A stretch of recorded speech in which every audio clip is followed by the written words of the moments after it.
So last time I talked to you guys about cleaning the center section of the turbocharger we're working with, and I got everything laid out on the table.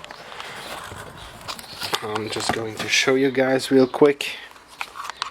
So we got our compressor housing backplate, the heat shield, the bearing and the valve, the little spacer, the thrust bearing, turbine wheel and shaft assembly, compressor wheel, the 4 bolts that hold the housing plate in position, the nut, and the clean center section. Okay. What we're going to do now is, once I get this lined up again, sorry, we're going to start reassembling our pieces. So I got a little jar of fresh engine oil, and I am going to soak some of the pieces in the fresh engine oil, such as the washer, the bearing, this little valve, and our thrust plate. The first thing we need to do to assemble our turbocharger is install our heat shield on our turbine assembly, figuring out which way it should go. I think it's this way. Yep. And we're going to insert it, put some oil on here just to make sure it goes in properly.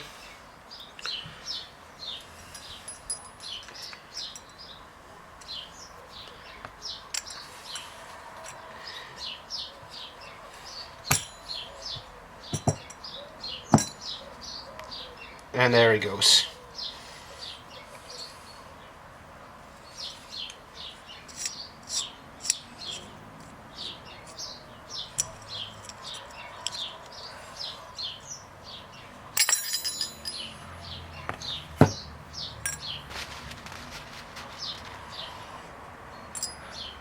What's the other way around?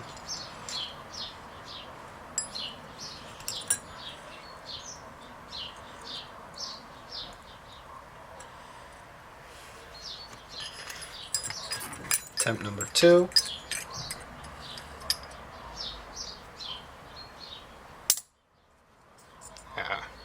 That's better. Was the other way, it had to go the other way around. I hope.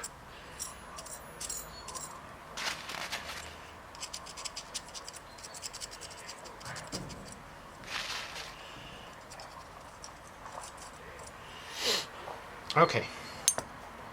Next up, we insert our bearing, center bearing. So, all oily. Look at what is the front, what is the rear. This is the front side.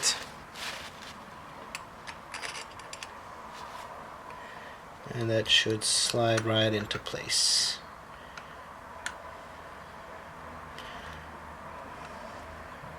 Next is the valve, and it also prevents the bearing from rotating as well. It could be its only function, but I'm guessing it's some sort of a valve.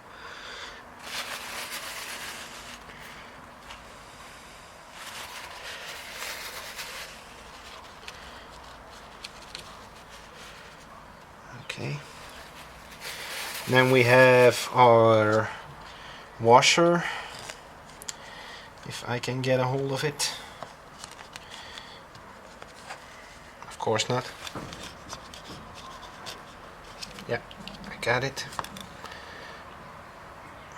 The washer.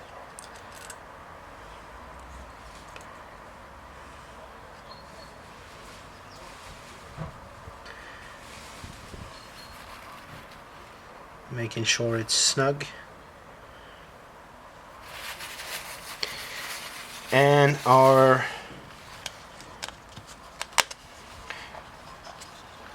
pressure plate, our pressure bearing, truss bearing, sorry.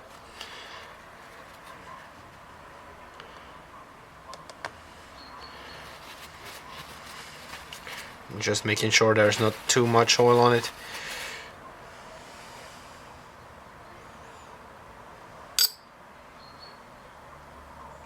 And our other spacer, washer, bearing surface, whatever you want to call it.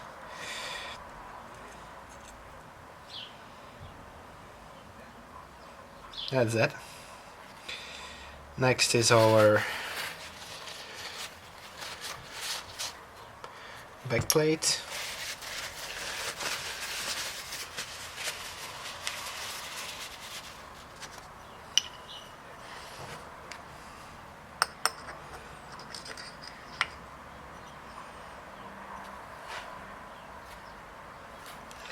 And our 4 bolts.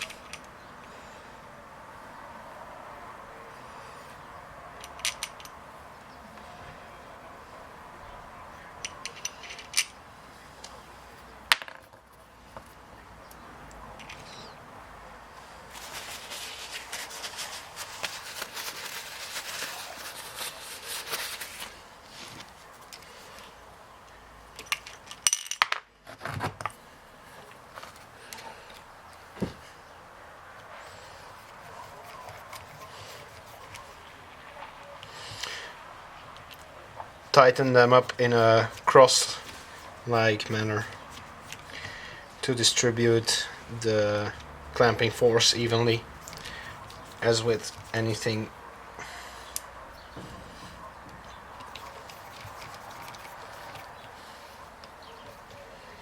Just do it manually.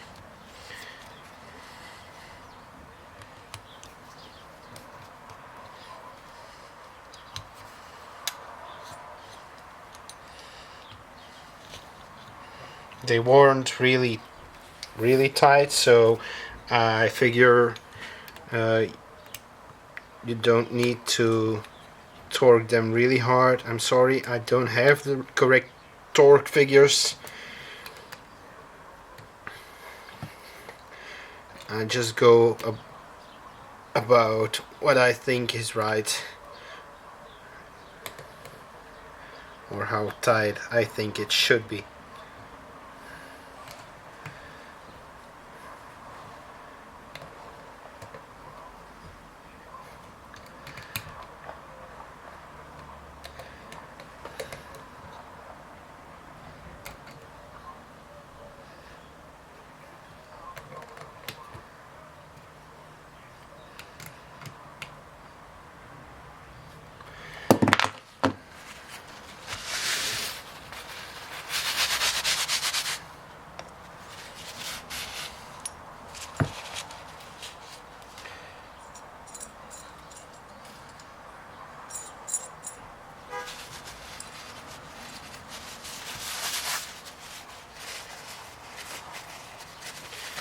And on goes our compressor wheel.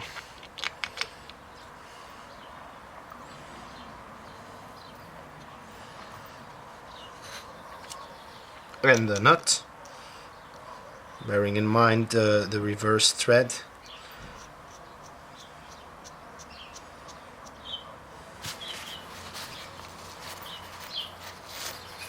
Oh, there's something I forgot. Check the alignment of our markings.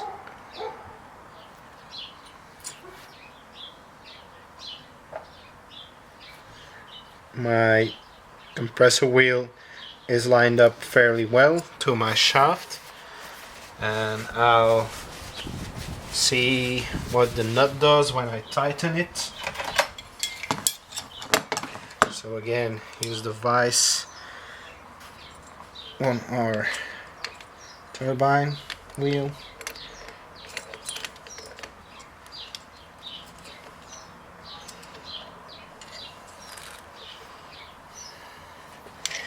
and tighten down the nut on the compressor.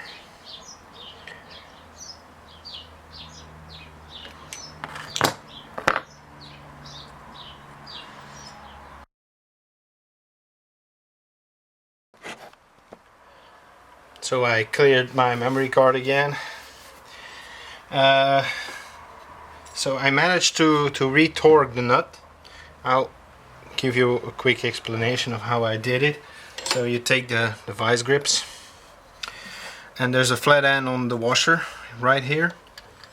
You put it down on the flat end, and you take your spanner and put your spanner on the nut, and as you push down on the upper lever you create tension, and you don't want the assembly to rotate, or else you will damage the compressor wheel, the turbine wheel, and you just torque it down gently.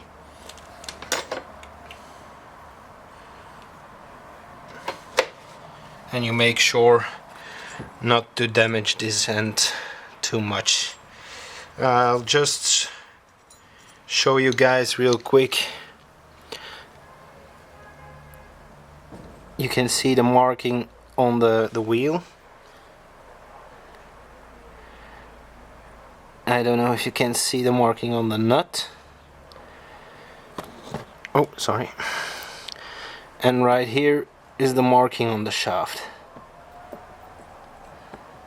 So they line up pretty well.